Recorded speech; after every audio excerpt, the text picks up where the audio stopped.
Hello everyone, this is Dion Soul. I hope everyone is doing well, and as you see before you, we are looking at nice little pretty sunset here in the Mojave Desert here in Southern California, Lancaster KWJF, my home base. And with all those clouds depicted right there, it's a good thing that lately the clouds or the weather has been working in Microsoft Flight Simulator 2020, so that's a good thing. If you can see my thumb up right there. Here's my thumb up right there.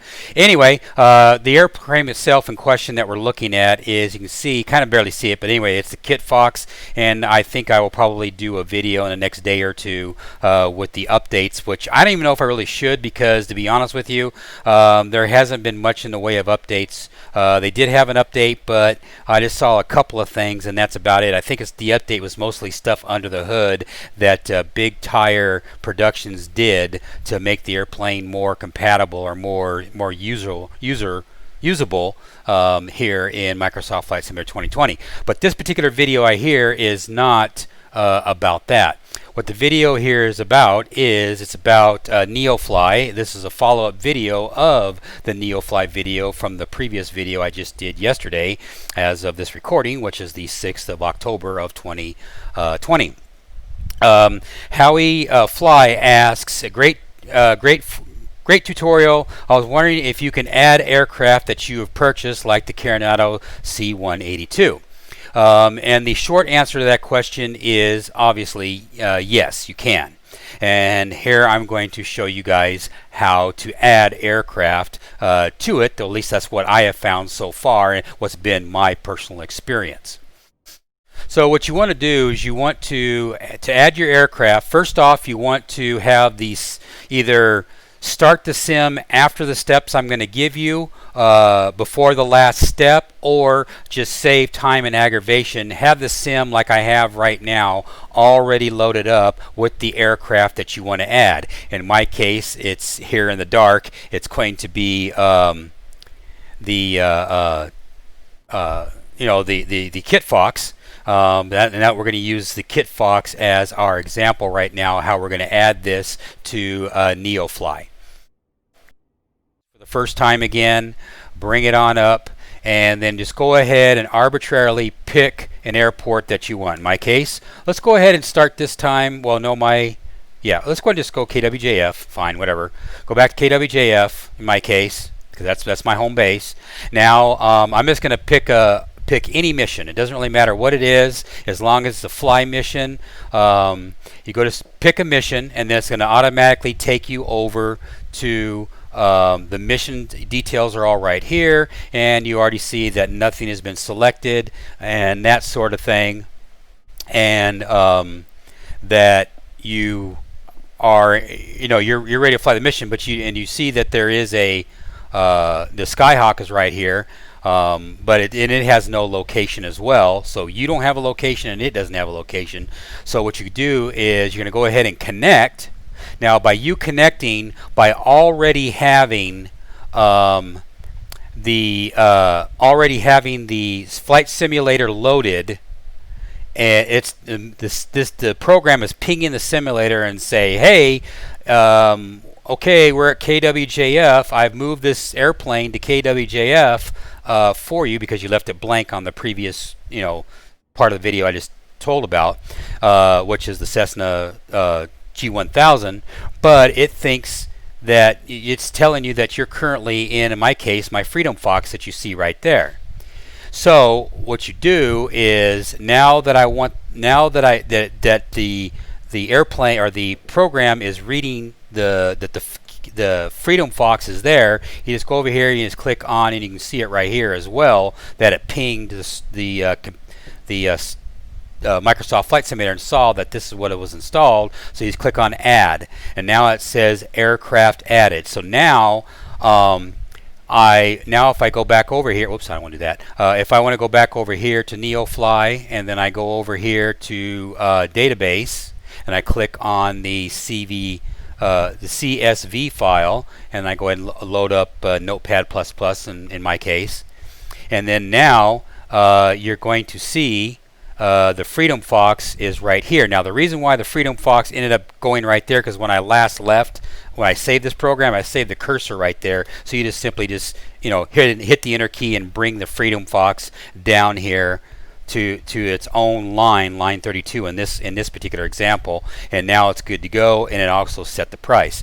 Now, personally, they set this thing at $100,000, and so it automatically defaulted that cost, and that cost is too much. I think the Freedom Fox is in the same category as the Savage Cub and as the as the Savage Cub and whatnot. See here, the Savage Cub is $45,000, and then the Savage Cub Ultra is at $45,000. So I would actually go in and actually change it to maybe $40,000, or something like that, because they're about the same. Or you can make it the same price. You can make it the same $40,000 if you want to, but realistically, to keep it in line with the rest of the airplanes that he's got set up in here, I would, it shouldn't be $100,000. It should be right around $40,000, realistically.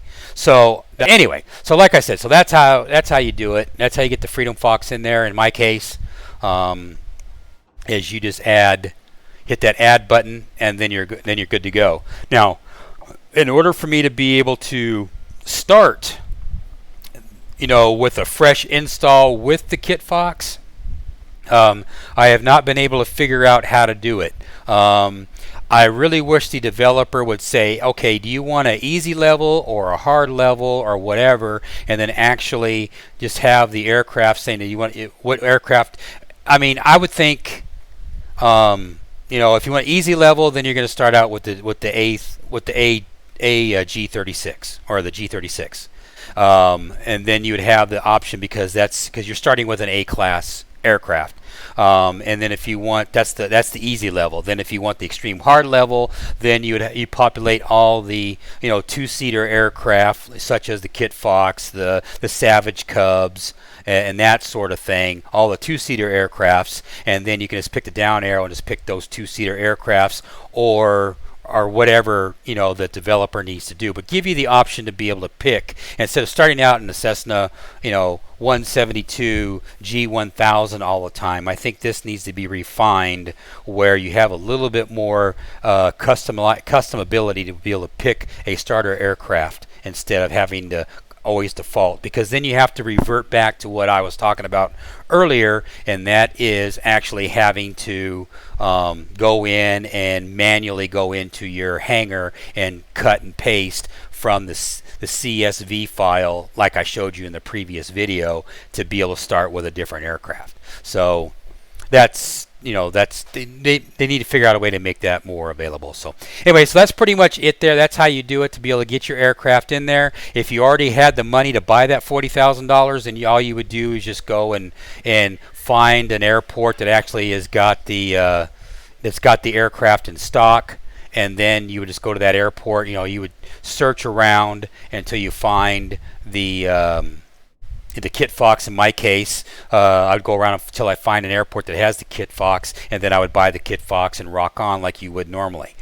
Like right now there isn't and as a matter of fact, there is the Coronado in this example right here. Here's the Coronado that the developer already did. See, the developer for this product, this NeoFly product, he already probably owns the Cessna, Skylane aircraft already, so that's why he's already got it in the aircraft database, that CVS or CSV file, and so that's why it's probably already in there, because he already owns it, so he just added it in there, probably for testing purposes to see, to make it all work. So but so you would just do the same thing like normal. Just go around and try to find an airport. Now right now, because I would actually have to stop, let's go ahead and just stop this. And let's see real quick if I can reload this. And let's see if I type in KTSP, which is going to be, that's going to be Tehachapi. And let's see, it's going to take a few minutes for it to, okay, now it just populated. So let me go ahead and maximize it out. Let's see if we start seeing it start to populate. Okay, well, we're going to do this one more time. And then after that, okay, let's go to 026. 026 is Lone Pine, California. That's a nice small airport. See, I'm picking these small little airports where logically the kit fox might start to show up, and I still don't see it. So it may be trial and error until you actually find an airport that's actually got the airport that it's actually put into the system where it's going to start to populate for you to buy. There it is, right there. See, there it is. See, it's now sitting in. There's one sitting in South Lake Tahoe, KTVL. So now, if I really wanted to buy the Kit Fox, and it's 100% health and that sort of thing, then I would have to, either fly up there with another airplane and sell it, or if I wanted to, I guess I could actually just reposition myself, pay to reposition myself, and then go buy the airplane and then fly it out of there. But there you go. So it does work. I just demonstrated that it does work. So if you get the Mooney, you just do the same thing before, set it all up like you saw in the start of this video, and then just click on the add button to add the Mooney, and then you're good to go. So anyway, so that's pretty much it. So you pretty much got it right there on how to do it, and hopefully the developer will actually make it a little bit more easier than that, and hopefully again the developer will change some things up where we can actually have a starter aircraft as more, instead of it always having to be the G1000, it could be something else without doing what I've showed you in the previous video. So anyway, this is long enough, so you take care, guys, and you have yourselves a great one. This is Dion Soul, and I hope this little tip right here will help you guys in the future. Take care, guys. Bye.